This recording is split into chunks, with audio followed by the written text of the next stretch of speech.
Bienvenue dans cette présentation sur le stress. Avant de commencer, je voudrais qu'on fasse quelque chose ensemble. Vous allez poser une main sur votre ventre, vous respirez normalement. Est-ce que vos épaules sont remontées vers vos oreilles? Est-ce que votre mâchoire est serrée? Est-ce que vous avez mangé vite ce midi ou pas vraiment faim? Si vous avez répondu oui à une seule de ces questions, vous êtes déjà en stress de fond et vous ne l'aviez probablement pas remarqué avant que je vous le demande. C'est ça le stress chronique. Il ne ressemble pas à ce qu'on voit dans les films, il ne ressemble pas à une crise de panique, il ressemble à votre vie normale. On va commencer par démolir quelque chose. Le stress, tout le monde sait ce que c'est, tout le monde en parle, et pourtant presque personne ne le reconnaît chez soi. Jusqu'au moment où le corps s'arrête et décide à la place de la tête. Burn-out, infarctus, dépression, maladie auto-immune, ces mots font peur, mais ils ont presque toujours un point commun, des années de stress chronique que personne n'a vu venir. Ou plutôt, que tout le monde a vu, et décidé d'appeler autrement. La fatigue, le surmenage, la vie moderne. Aujourd'hui, je ne vais pas vous apprendre à gérer votre stress. Ce mot me pose un problème. On ne gère pas le stress, on le régule. Et c'est très différent. Restez bien jusqu'à la fin parce que dans quelques minutes, vous comprendrez pourquoi je vous dis ça.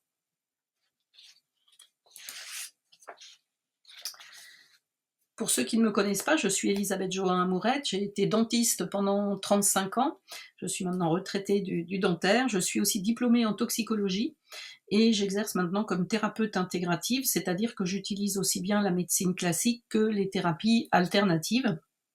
Et je suis formatrice également en France et en Tunisie parce que j'ai à cœur de transmettre tout ce que j'ai appris au cours de mes 40 années d'expérience professionnelle et de formation qui n'ont jamais cessé. Donc je connais bien le corps de l'intérieur sous plusieurs angles et c'est pour ça que je vais vous en parler. Ce que je vais vous dire va peut-être un peu vous surprendre. Ça n'est pas peut-être le discours classique, mais écoutez attentivement quand même. Et donc ce que vous venez de ressentir ou de ne pas ressentir dans l'exercice précédent, parce que peut-être que certains d'entre vous sont tellement habitués qu'ils ne détectent plus rien, eh bien ce que vous avez ressenti ou pas, c'est déjà une information. Une information que votre corps vous donne en permanence. Le problème, c'est qu'on a appris à l'ignorer. Imaginez une alarme incendie, une vraie dans un immeuble. Si elle se déclenche parce qu'il y a le feu, c'est vital. Elle vous sauve la vie, vous sortez, vous agissez, le danger passe, elle s'arrête. C'est exactement ce que fait votre corps face à un stress aigu. Il sonne l'alarme, c'est-à-dire que votre cœur s'emballe, vos muscles se tendent, votre cerveau se focalise, vous êtes prêt à réagir, c'est une mécanique de survie remarquable et elle fonctionne. Maintenant, imaginez que cette alarme se déclenche plusieurs fois par jour, pour un mail qui arrive, pour un embouteillage, pour une réunion qui se passe mal, et qu'elle ne s'éteigne jamais complètement. Au bout d'un moment, qu'est-ce qui se passe dans l'immeuble? Les gens arrêtent d'évacuer, ils font semblant de ne plus entendre l'alarme devient le bruit de fond de leur vie, et le jour où il y a vraiment le feu, là, il y a un problème. En fait, c'est ça le stress chronique. Ce n'est pas une question de sensibilité ou de fragilité, c'est une alarme qui ne sait plus s'éteindre, et un corps qui a arrêté d'écouter. Mais parfois, l'alarme qui sonne, elle a une bonne raison, c'est parce que la situation est réellement difficile. Le stress chronique n'est pas toujours disproportionné. Parfois, c'est juste la vie qui dure trop longtemps à plein régime. On n'a pas toujours le choix des situations. Alors, comment cette alarme fonctionne-t-elle concrètement dans votre corps? Et surtout, pourquoi est-ce que se raisonner ou se détendre ne suffit souvent pas à l'éteindre? C'est ce qu'on va voir maintenant et je vous préviens, la réponse va peut-être vous surprendre parce qu'elle ne commence pas dans votre tête. Donc là, si ça commence pas dans votre tête, ça commence où? Eh bien, ça commence dans votre corps, dans votre système nerveux plus exactement, avant même que vous ayez eu le temps de penser à quoi que ce soit. Est-ce que vous avez déjà failli avoir un accident de voiture ou trébuché dans un escalier, par exemple? Qu'est-ce qui s'est passé? Votre corps a réagi. Avant que vous ayez décidé quoi que ce soit, avant même que vous ayez eu peur, vous étiez déjà en train d'agir. Ce n'est pas de la magie, c'est votre système nerveux autonome. Autonome, ce mot est important parce que ce système nerveux, il fonctionne sans vous demander la permission. Il gère votre rythme cardiaque, votre respiration, votre digestion, votre température en permanence sans que vous y pensiez. Et c'est lui qui gère le stress, pas votre volonté, pas votre mental, lui seul. Ce système nerveux autonome, il a deux modes, deux branches, et je vais les appeler simplement l'accélérateur et le frein. L'accélérateur, c'est le mode action. C'est le danger, c'est l'urgence, c'est l'effort. Votre cœur s'emballe, vos muscles reçoivent du sang, votre digestion s'arrête. Elle n'est pas prioritaire quand vous fuyez un prédateur. Vos pupilles se dilatent, vous êtes en état d'alerte maximale. C'est la branche sympathique ou orthosympathique du système nerveux. C'est lui qui inonde votre corps de cortisol et d'adrénaline. Le frein, c'est le mode récupération. Repos, digestion, réparation cellulaire, sommeil profond, c'est là que votre corps se répare. C'est la branche parasympathique. Dans un monde idéal, ces deux branches s'alternent. Accélérateur le matin, frein le soir, tension, récupération, effort, repos. Mais qu'est-ce qui se passe quand l'accélérateur est enfoncé en permanence ou quand il n'y a plus de frein? Le moteur casse, pas tout de suite, progressivement, et souvent on ne l'entend pas venir parce qu'on a pris la vitesse pour de la normalité. Quand l'accélérateur reste enfoncé en permanence, pendant des semaines, des mois, des années, voilà ce qui se passe réellement dans votre corps. Votre système immunitaire se dérègle. Il s'emballe ou il s'effondre. D'où les gens qui enchaînent les infections ou à l'inverse, les maladies auto-immunes où le corps se retourne contre lui-même. Votre digestion se perturbe. Côlon irritable, reflux, ballonnement chronique, ce ne sont pas des caprices digestifs. C'est un intestin qui reçoit le message en permanence, ce n'est pas le moment de digérer. Vos muscles restent contractés, nuque, épaules, lombaires. Ces douleurs que vous mettez sur le compte de la posture ou de l'âge, elles ont souvent une autre adresse. Votre cerveau se remodèle. Le stress chronique réduit littéralement le volume de certaines zones impliquées dans la mémoire et la régulation émotionnelle. Ce n'est pas une métaphore, c'est de la neurobiologie. Et la bonne nouvelle, parce qu'il y en a une, c'est que ce remodelage est réversible. Le cerveau reste plastique, le corps sait se réparer, à condition qu'on lui en donne les moyens. Et puis votre cœur. Les maladies cardiovasculaires restent la première cause de mortalité en Europe, et le stress chronique est l'un des facteurs les moins visibles et pourtant les plus documentés concernant les maladies cardiovasculaires. Alors pourquoi est-ce que personne ne voit venir le burn-out? Pourquoi est-ce que les gens s'effondrent en disant « je ne comprends pas, j'allais bien ». Eh bien parce que le stress chronique est remarquablement discret. Il ne ressemble pas à une crise. Il ressemble à de la fatigue, à un manque de motivation. Il ressemble à de l'irritabilité. Il ressemble à quelqu'un qui dit « j'ai besoin de vacances ». Et surtout, il ressemble à tout le monde autour de vous parce que tout le monde est dedans. Ce n'est pas une raison pour que ce soit normal. Maintenant que vous savez ce qui se passe sous le capot, est-ce que vous vous reconnaissez quelque part dans ce tableau? Pas forcément dans les cas extrêmes, dans les petits signes, ceux qu'on banalise. C'est exactement ce qu'on va regarder ensemble maintenant, et je vais vous présenter 3 portraits de personnes qui sont en stress chronique, ceux que personne ne nomme parce qu'ils ne sont pas vraiment malades. Premier portrait, c'est celui ou celle qui gère. Donc c'est quelqu'un que vous connaissez probablement, c'est peut-être vous. Cette personne est efficace, fiable, on lui confie les dossiers importants parce qu'elle ne lâche rien. Elle dit rarement non, non pas parce qu'elle manque de caractère, mais parce qu'elle pense sincèrement qu'elle peut tout porter. Le soir, elle rentre épuisée, mais elle ne s'arrête pas. Il reste des choses à faire. Elle dort mal, elle se réveille à 3h du matin avec des pensées qui tournent, et puis elle va se rendormir vers 4h30 ou 5h, mais le matin, le réveil sonne, et sa première sensation, c'est déjà la fatigue. Elle vous dira qu'elle va bien, et elle le croit sincèrement. Ce qu'elle ne sait pas encore, c'est que son corps, lui, a commencé à tenir les comptes. Deuxième portrait, c'est celui ou celle qui décompresse mal. C'est pourtant quelqu'un qui a essayé de prendre soin de lui. Il part en vacances. La première semaine, il tombe malade. Rhume, angine, toujours quelque chose. Comme à chaque fois, il rentre reposé, mais dès le lundi, en moins de 3 jours, il est déjà de retour dans le même état qu'avant de partir. Le week-end, il a du mal à ne rien faire. Il est irritable sans raison claire, il cherche à se distraire, il va regarder des séries, il prend son téléphone, un petit verre d'alcool de temps en temps, parce que le silence l'angoisse sans qu'il sache vraiment pourquoi.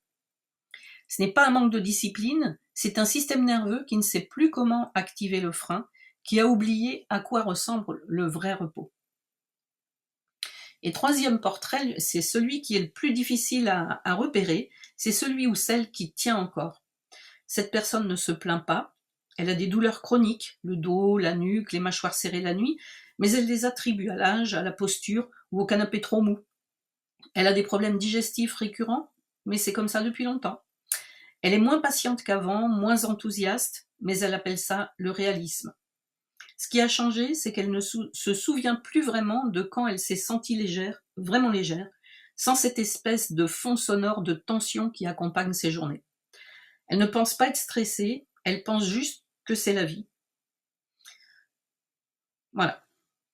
Et ces trois personnes ont des points communs, des signaux que le corps envoie et qu'on apprend à ne plus entendre. Des mâchoires serrées au réveil, ou la nuit sans le savoir. Des épaules qui remontent vers les oreilles dès que le téléphone sonne, par exemple. Un ventre qui se contracte avant une réunion, avant un trajet, parfois sans raison identifiable. Une digestion capricieuse, un sommeil qui ne répare pas, une mémoire qui flanche, des mots qui échappent, les noms qu'on oublie. Ce n'est pas toujours l'âge.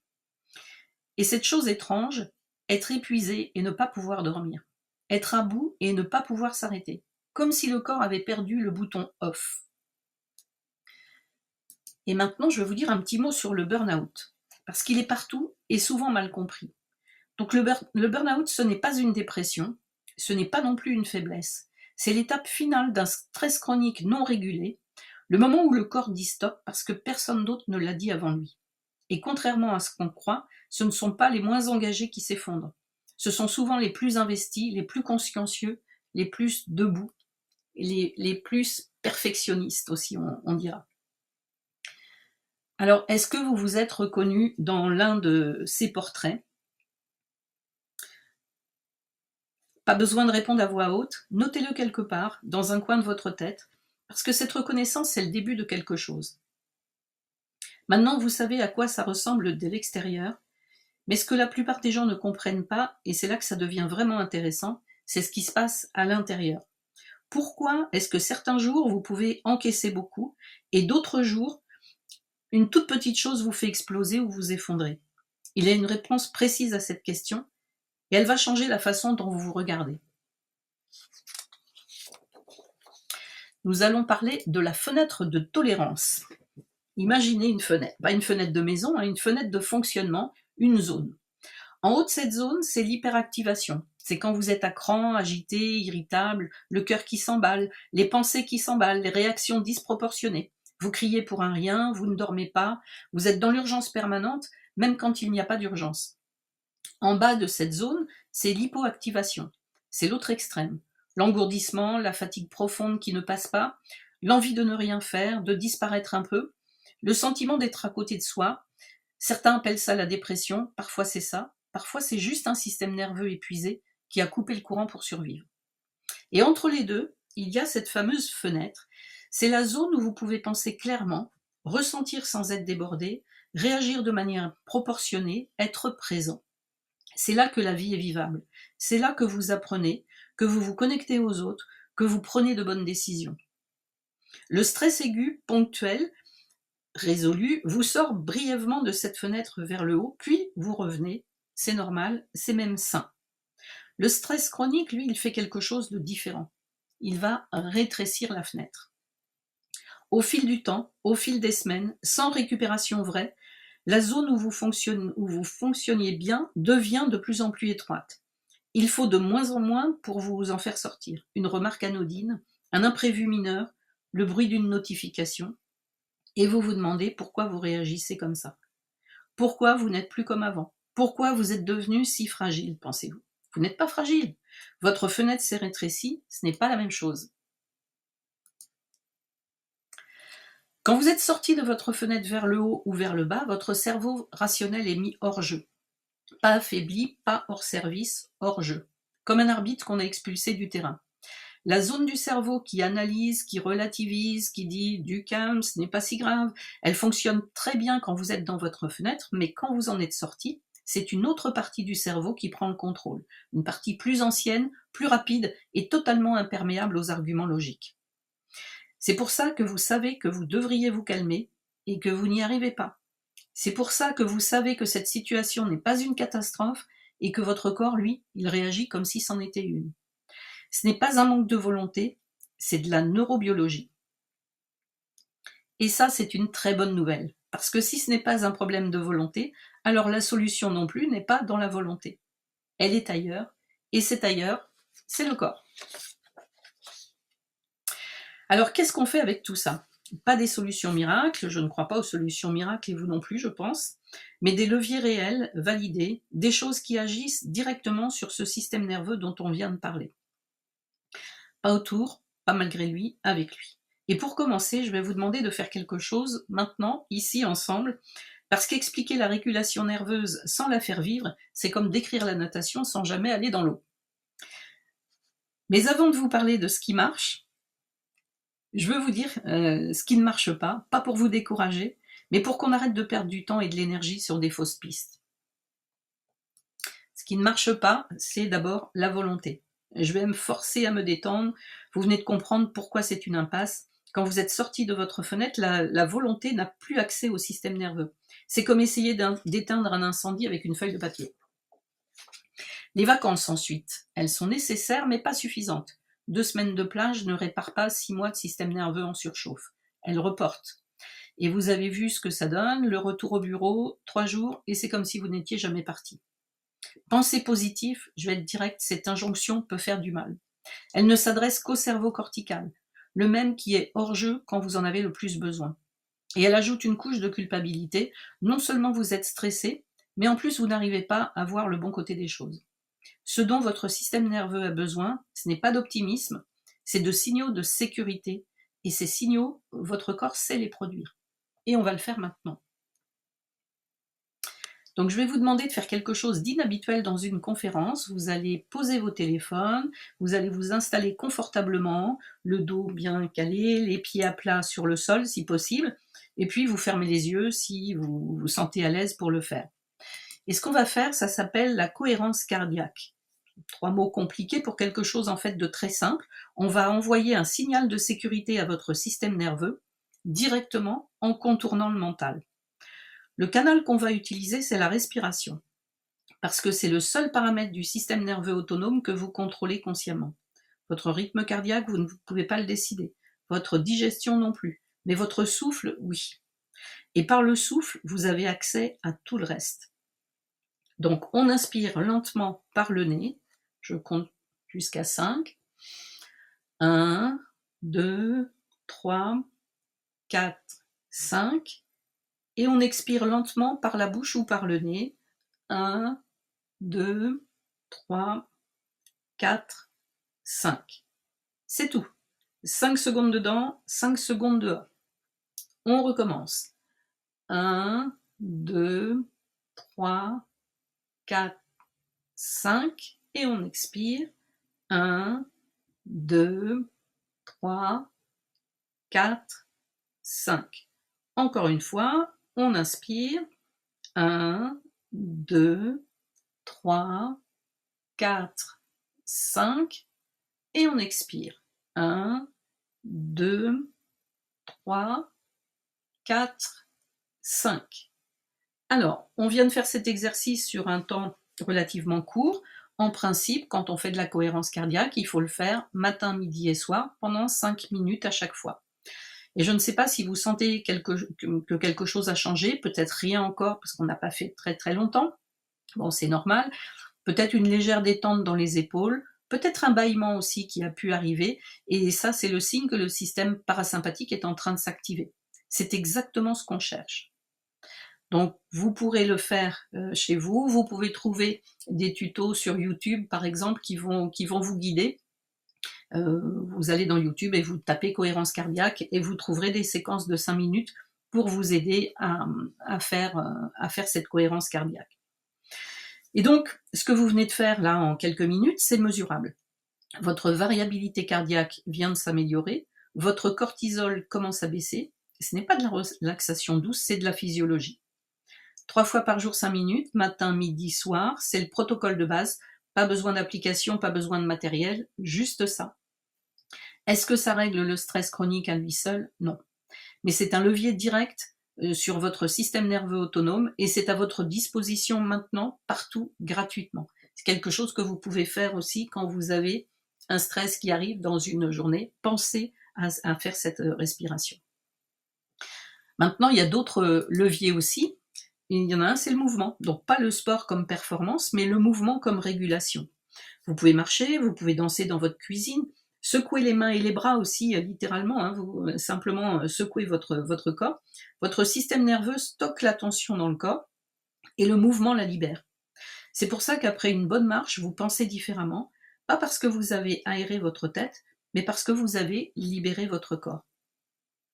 Le lien social aussi, ce n'est pas du confort, c'est de la biologie.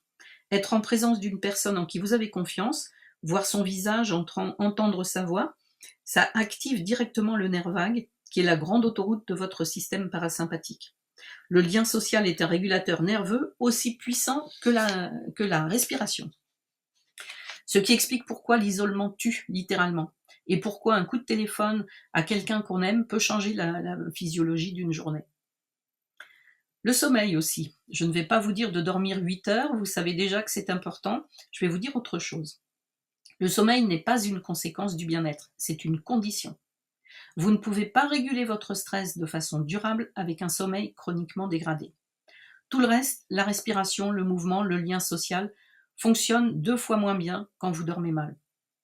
Et si vous ne devez travailler qu'une seule chose, commencez par ça.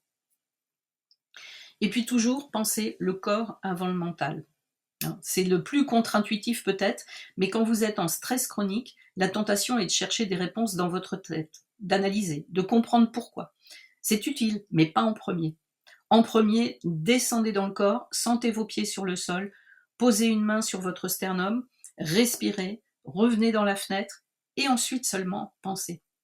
Le corps d'abord, le mental suit, jamais l'inverse. Donc ces leviers sont réels et puissants, mais je vais être honnête avec vous, si vous vous reconnaissez dans les portraits de tout à l'heure depuis plusieurs mois, si le sommeil est durablement perturbé, si vous ne ressentez plus de plaisir pour ce qui vous en donnait avant, si vous fonctionnez en mode survie, ces outils ne suffiront pas seuls. Consulter n'est pas un aveu d'échec, c'est exactement ce que vous feriez si votre genou gonflait depuis 6 mois. Le système nerveux est un organe comme les autres, il a le droit à des soins. Médecin, psychologue, thérapeute, peu importe la porte d'entrée, l'important c'est d'entrer. Maintenant, on arrive au bout de ce qu'on a traversé ensemble aujourd'hui. Je ne veux pas vous laisser avec une liste de choses à faire, vous en avez déjà trop. Je veux vous laisser avec quelque chose de plus simple et d'innovant, des patchs sans ingrédients qui vont réinformer vos circuits neuronaux et vous apporter la sérénité nécessaire à la régulation du stress chronique. Les super patchs peuvent être utilisés aussi en complément des remèdes classiques sans aucun risque d'effet indésirable. Alors, on met toujours en premier le super patch Liberty qui va un peu faire un reset du système nerveux et qui va vous donner déjà plus de force, plus d'énergie. Ça, on en a besoin aussi pour commencer à réguler notre système nerveux. Et puis, dans le cas du stress chronique, un patch est incontournable, c'est PEACE. Il a été prouvé, des études cliniques ont été faites, qu'il réduisait le stress et l'anxiété de 33%. Et donc, quand vous le mettez, il ne vous ralentit jamais, il ne va jamais vous endormir, mais vous sentez une sérénité qui s'installe. Et ça, c'est vraiment un sentiment très agréable à ressentir. Et à partir du moment où tout va mieux de ce côté-là, il y a pas mal de choses qui vont s'améliorer aussi dans votre vie, parce que quand votre stress diminue, bah, vous verrez que votre esprit est plus clair pour gérer tout ce que vous avez à gérer dans une journée. Ça peut suffire aussi à vous ramener à un sommeil de qualité. Si malgré tout ça n'était pas suffisant, mais commencez toujours par PEACE, vous pourrez ensuite utiliser REM, qui n'est pas un somnifère, mais qui permet de récupérer toutes les phases d'un cycle normal de sommeil, avec entre autres une durée de sommeil profond qui va être augmentée, sommeil profond pendant lequel votre organisme se répare. Les utilisateurs remarquent qu'ils s'endorment plus vite, que leur durée de sommeil est un petit peu allongée, et en tout cas qu'ils se réveillent beaucoup plus reposés le lendemain matin, Et pour ceux qui ont déjà utilisé des somnifères, eh bien, ils préfèrent REM en fait parce que le matin, ils n'ont pas cette sensation d'être encore groggy avec le somnifère qui peut encore faire effet au matin. Donc, à utiliser, mais commencez toujours par PIS. Et puis, si malgré tout, il vous reste des problèmes de concentration ou de mémoire, vous pouvez utiliser soit Focus, soit le patch Zen aussi, le tout nouveau patch Zen, qui permet de travailler sur le système cognitif. Donc, pour choisir tout ça, eh bien, je vous conseille de regarder sur ma chaîne YouTube cette vidéo qui s'appelle Une nouvelle technologie au service de votre santé et qui vous parlera en détail des différents patchs. Il y en a 15 maintenant qui existent. Et puis surtout, contactez la personne qui vous a invité à cette présentation parce qu'elle saura vous conseiller et puis vous aider à choisir quel patch vous allez pouvoir utiliser. Ces patchs, il faut les utiliser sur au moins 3 mois parce que vous avez compris que votre stress ne s'est pas installé du jour au lendemain. Donc la réparation, il va falloir du temps aussi. Mais laissez faire le temps, vous aurez des super résultats après. Et puis, et surtout, n'allez pas commander directement sur le site Super Patch sans parrainage parce que sinon, les patchs vont vous coûter plus cher. Donc, passez bien par la personne qui vous a fait connaître ces patchs. Donc, le stress n'est pas votre ennemi, c'est un signal. Et les signaux, ça s'écoute avant de se combattre. N'oubliez pas. Je vous remercie d'avoir été là. Et puis, j'espère vous revoir éventuellement au cours d'une prochaine présentation. Et la prochaine présentation aura lieu le lundi 22 juin. C'est Sabrina D'Amato qui nous parlera du mindset. Donc, c'est notre état d'esprit, comment on peut aussi améliorer notre état d'esprit pour aller mieux dans la vie. Et ça, c'est quelque chose de très important aussi. Encore une fois, revenez vers la personne qui vous a invité et elle saura vous donner le lien de connexion pour la soirée du 22 juin. Merci beaucoup de votre présence et à très bientôt, j'espère.